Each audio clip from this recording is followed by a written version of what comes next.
for some reason. I'll so go with Jake. Mr. Nick Abbott, if I were you, I will keep my mouth shut. He's basically he's describing you. He's looking at you, and he's basically describing you. So if I were you, I will keep my mouth shut.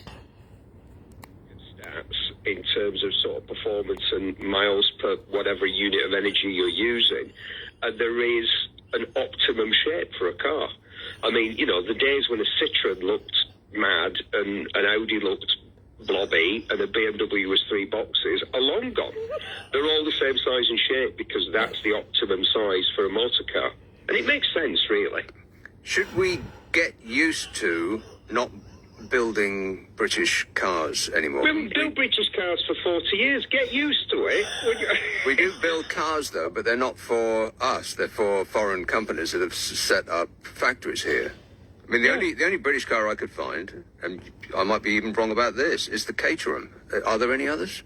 Well, I don't think Caterham are exactly... I think Morgan... No, I think Morgan is Italian now, isn't it? Oh, no. I think so.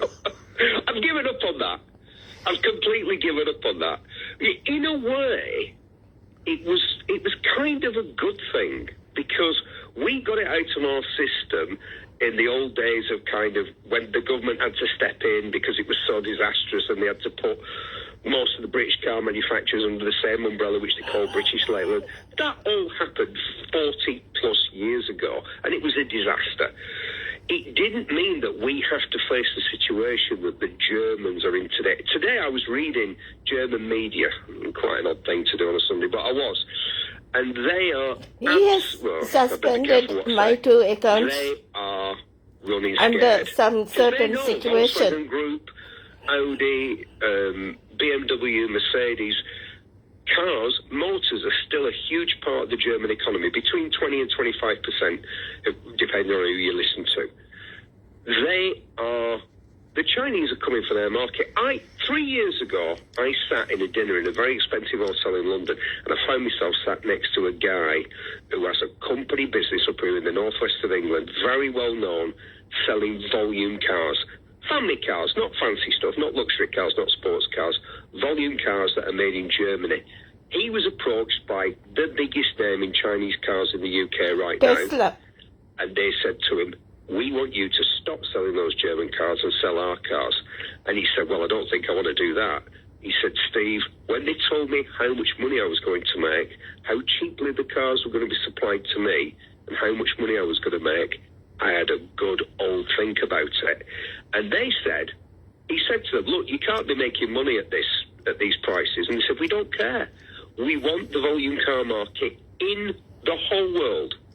And we are prepared to put in, and you know, the Koreans did it 25 years ago. The Japanese did it 35 years ago. They're not making a lot of money on these cars because people are thinking, how can they sell it for this price? Well, they can sell it for the price that they're selling it at because they don't expect to make much of a profit to begin with. But they want the volume car market around the whole world, not just in our little islands, and they're going to have it.